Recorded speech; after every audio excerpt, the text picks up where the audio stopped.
अस्सलाम वालेकुम लड़कियों, क्या हाल चाल हैं आप सबके। I hope you all are doing great और हम भी यहाँ पर ठीक हैं। Welcome back to my channel and I am back with the another interesting video. Heighted cake versus normal heighted cake, जो कि पहले टाइम पे नॉर्मल हाइट में बनाए जाते थे जब इतना कस्टमाइजेशन का टाइम नहीं था, चीज़ें इतनी आगे नहीं गई थी। पर अब every single person want heighted cake, और ये जाने बगैर कि हाइटेड केक के क्या नुकसान हैं और क्या फ़ायदे हैं और नॉर्मल में क्या फ़ायदे हैं क्या नुकसान है। सो आज इस पे बात करेंगे। हाँ, अगर अभी तक आपने मेरा चैनल सब्सक्राइब नहीं किया है और आप बेकिंग सीखना चाहते हैं, आप बिगनर हैं, तो फिर ये चैनल आप ही के लिए। जल्दी से चैनल सब्सक्राइब कर लें, बेल आइकन का बटन प्रेस कर दें ताकि जब जब मैं इंफॉर्मेटिव वीडियो डालूँ वो आप तक पहुंच जाए। अभी मैंने स्टार्ट किया है नॉर्मल हाइटेड केक बनाना। अब नॉर्मल हाइट केक में फ़ायदा क्या होता है कि आप उसमें दिल भर के सोकिंग कर सकते हैं, और जब आप केक खाते हैं तो वो बहुत ज़्यादा मॉइस्ट, सॉफ्ट और जूसी होता है। As a baker normal height के केक को बनाना ज़्यादा आसान होता है। उसकी फ्रॉस्टिंग, लेयरिंग और उसको स्मूथ करना भी बहुत इजी है। नॉर्मल हाइट केक में एक तो टाइम कम लगता है, आप जल्दी जल्दी उसकी बाहर से आइसिंग कर लेते हैं, स्मूदिंग में भी ज़्यादा टाइम नहीं लगता है। और वीडियो मैं इस बार भगा नहीं रही हूँ, आहिस्ता आहिस्ता चल रही है ताकि आपको इसका अंदाज़ा हो। अब जैसे कि ये नॉर्मल हाइट का केक है, इसमें मैं दो तरह की टोन्स दूंगी बेस पे, एक ग्रीन और एक येलो। और ये मायो थीम केक है। जो क्लाइंट थी उनको फॉन्डेंट वर्क नहीं चाहिए था। अच्छा, फॉन्डेंट वर्क क्या होता है? जब हम हाइटेड केक पे करते हैं तो हमारे लिए थोड़ा सा डिफ़िकल्ट होता है, और नॉर्मल हाइट के केक पे फॉन्डेंट वर्क ईजी होता है क्योंकि उसमें केक का ज़्यादा हिलने के चांसेस नहीं होते हैं as compare to heighted cake. तो इसीलिए जब भी आप फॉन्डेंट केक बना रहे हो ना, आपने कोई फॉन्डेंट का एलिमेंट बनाना हो, तो आप कोशिश करें कि आप नॉर्मल हाइट का केक बनाएं ताकि उस पर आपके जो फॉन्डेंट हैं अच्छे से उसके ऊपर सेट हों। और अगर आप ये चीज़ हाइटेड केक पे करेंगे तो वो आपको खुद ही अंदाज़ा हो जाएगा कि दोनों में क्या डिफरेंस आपको नज़र आएगा। नॉर्मल हाइट पे जब ये ट्रैवलिंग के दौरान जा रहा होता है डिलीवरी के प्रोसेस में, तो इसमें ज़्यादा ख़राब होने के चांसेस नहीं होते क्योंकि ये छोटे हाइट का केक होता है। इसमें ज़्यादा आपको डोइल भी इंसर्ट नहीं करनी पड़ती है, इसमें आपको स्पंज को ड्राई रखना भी नहीं पड़ता, क्योंकि जब अगर आप स्पंज ड्राई रखते हैं तो आपके क्लाइंट कंप्लेन करते हैं कि केक मॉइस्ट नहीं था, जूसी नहीं था, खाने में बहुत ज़्यादा ड्राई था। उसका रीज़न यही होता है कि आपके केक स्पंज में सोकिंग नहीं हुई हुई होती। अब सोकिंग क्या होती है? सोकिंग आप करते हैं शुगर सिरप से, मिल्क से, कॉफ़ी सिरप से, और वो आप अपने स्पंज को सोक करते हैं। मतलब आपने कोई सिरप बनाया, पहले आपने स्पंज को सोक किया ताकि वो सॉफ्ट रहे, और फिर उसके बाद आपने जो भी लेयरिंग करनी है, चॉकलेट की, वनीला की, वॉटेवर, फिर आप वो करते हैं। उसके बाद अपना केक रेडी करना शुरू करते हैं, क्रम कोट करते हैं। जब आपके क्लाइंट के पास पहुंचता है तो केक काफ़ी फ्रेश रहता है। जब वो काटते हैं तो नॉर्मल हाइट के केक में आप दिल और जब खाते हैं तो खाने में बहुत सॉफ्ट और जूसी जूसी उस केक को ज़्यादा हिलने झुलने का ख़तरा नहीं होता। आप अभी देखेंगे मैं ऊपर कितने सारे फ्लावर लगाऊंगी, नीचे भी लगाऊंगी। इसी तरह से मेरे पास जब नॉर्मल हाइट के केक आते हैं तो मैं बड़ी रिलैक्स होती हूँ क्योंकि मुझे पता होता है कि मैं इसमें कोई डंडी नहीं मारूंगी, मैं इसको आराम से बनाऊंगी। पर यही चीज़ क्लाइंट को समझाना अक्सर बार मुश्किल हो जाती है क्योंकि उनकी डिमांड होती है कि भाई उनको हाइट वाला केक चाहिए, और जब उनको उस तरह से सोकिंग वाला स्पंज नहीं मिलता फिर उनकी शिकायत होती है कि भाई स्पंज तो आपका बहुत ड्राई था, खाने में ऐसा टेस्ट आ रहा था।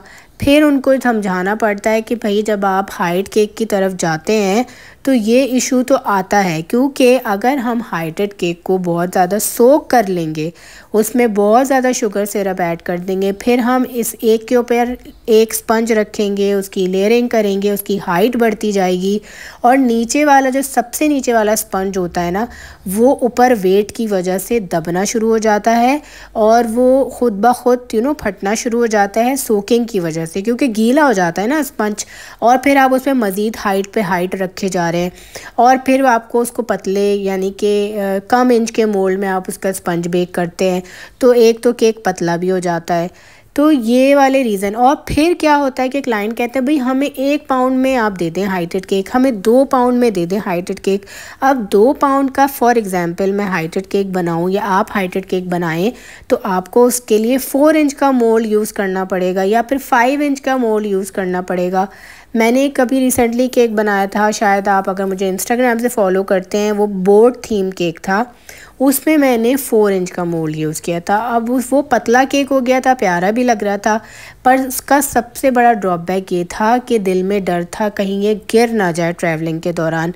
डोयल भी इंसर्ट करी, पर सिंस क्लाइंट्स को नहीं पता होता कि भैया हम उसमें ज़्यादा सोकिंग नहीं कर सकते, इसीलिए, और उसमें हमारे पास मार्जिन भी नहीं होता ज़्यादा डेकोरेशन करने का। उसका रीज़न क्या है कि जब हम छोटे इंच का मोल्ड यूज़ करते हैं, फॉर एग्जांपल 4 इंच का मोल्ड, तो उसका सरफेस तो इतना छोटा सा होता है, आपके पास मार्जिन ही नहीं होता कि आप उसमें ज़्यादा चीज़ें ऐड कर सकें एज़ कम्पेयर टू 7 इंच का मोल्ड जो आपको स्क्रीन पे नज़र आ रहा है, छोटे हाइट का केक। तो 7 इंच के मोल्ड में ऊपर का सरफेस बड़ा हमें मिला तो हम उसमें अच्छी खासी डेकोरेशन कर सकते हैं। 4 इंच के मोल्ड में छोटा सरफेस होगा तो हमारे पास मार्जिन ही नहीं होगा। तो जब भी आपके पास ऑर्डर आए, आपने क्लाइंट को एजुकेट करना है, जैसे कि मैं करती हूँ हमेशा, ताकि बाद में कोई प्रॉब्लम ना हो, बाद में ब्लेम गेम ना हो। अभी मैं बना रही हूँ हाइटेड। अब अक्सर केक में 3 पाउंड का केक है, अब इसमें मैंने क्या होता है कि ज़्यादा हाइट ज़्यादा कुछ नहीं चाहिए, जैसे कि इस क्लाइंट ने मुझे रेफरेंस पिक्चर पर फ्लावर वो हाइटेड केक था पर चौड़ा कुछ भी नहीं चाहिए था उनको, और ये सिंपल केक चाहिए था जो कि थोड़ी हाइट में हो और उसमें बस पर्ल्स वगैरह ऐड हों और डबल टोन का केक हो। तो इसीलिए कभी कभी आपको खुद ही मार्जिन मिल जाता है जो आपके लिए तकलीफ़ का बाइस नहीं होता, और उसमें आप फिर अच्छे से सोकिंग कर सकते हैं। उसका रीज़न ये कि आपने इसके ऊपर डेकोरेशन की सूरत में जो भी आपने डेकोर इसके ऊपर करना होता है या फॉन्डेंट वर्क करना होता है, जितना ज़्यादा फॉन्डेंट वर्क करेंगे उतना ज़्यादा केक के ऊपर वेट आएगा और उतना ही ज़्यादा आपको डर रहेगा कि आपके केक में गड़बड़ ना हो जाए। तो इसीलिए यहाँ पे क्या मुझे फ़ायदा मिला कि मुझे इसके ऊपर कुछ करना ही नहीं था, और ये चौड़ा केक भी था। इवन दो अगर ये पतला केक भी होता मैं और छोटे मोल्ड में बनाती, पर 3 पाउंड का केक था तो बहुत एक्स्ट्रा हाइट हो जाती, तो वो भी नहीं अच्छी लगती। तो आपने अकॉर्डिंग टू पाउंड्स आपने इस हाइट को मैनेज करना होता है। अब अगर आपसे कोई कहेगा जी 1 पाउंड में हाइटेड केक बना दें, 1 पाउंड में अब आप हाइटेड केक कैसे बनाएंगे? 1 पाउंड में अगर आप 4 इंच का मोल्ड भी यूज़ करेंगे, 1 पाउंड में अगर आप 5 इंच का भी मोल्ड यूज़ करेंगे तो आप वैसी हाइट नहीं दे सकते जो एक अच्छी हाइट होती है। तो आपको ये क्लाइंट को समझाना होता है कि जी आप 1 पाउंड का केक ऑर्डर करें, अगर आपको हाइट चाहिए तो एटलीस्ट 2 पाउंड का केक हो, तो फिर आपको समझ आए कि आप 5 इंच के मोल्ड में, 4 इंच के मोल्ड में स्पंज अपना बेक कर लें। फिर अगर आपके पास ज़्यादा पाउंड का ऑर्डर आया है, 3 पाउंड का, 4 पाउंड का, तो आपके पास बहुत अच्छा मार्जिन होता है। आप उसमें 7 इंच का मोल्ड यूज़ करके हाइट दे दें। 4 इंच का मोल्ड यूज़ करेंगे, वो यूजुअली हम बेंटो के लिए यूज़ करते हैं, तो वो बहुत पतला केक, टावर केक हो जाता है, उसको हैंडल करना बहुत डिफ़िकल्ट होता है। मैंने अभी रिसेंटली 2 टावर केक बनाए हैं और मुझे अंदाज़ा है it was my very first experience.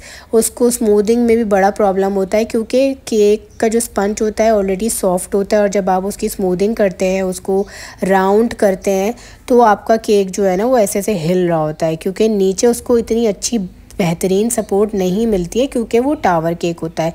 उसमें फिर मैं एक टेक्निक यूज़ करती हूँ जो मैं इंस्टाग्राम पे काफ़ी बार बता चुकी हूँ, वो मैं किसी दिन यहाँ पे डिटेल के साथ शेयर कर दूँगी। तो ये चीज़ें होती हैं हाइटेड केक में और नॉर्मल केक में।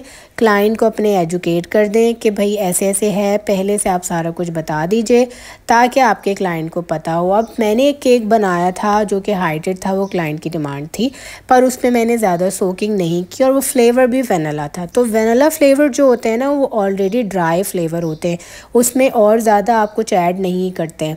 और फिर जब हाइटेड केक होगा, वेनिला फ्लेवर भी मैं आपको बेहतर तरीके से समझा सकी हूँ heighted cake versus short heighted cake. अगर कुछ और भी पूछना हो तो आप कमेंट में पूछ सकते हैं, मुझे इंस्टाग्राम पे मैसेज कर सकते हैं। फिर मिलेंगे नेक्स्ट वीडियो में, दुआ में याद रखिएगा।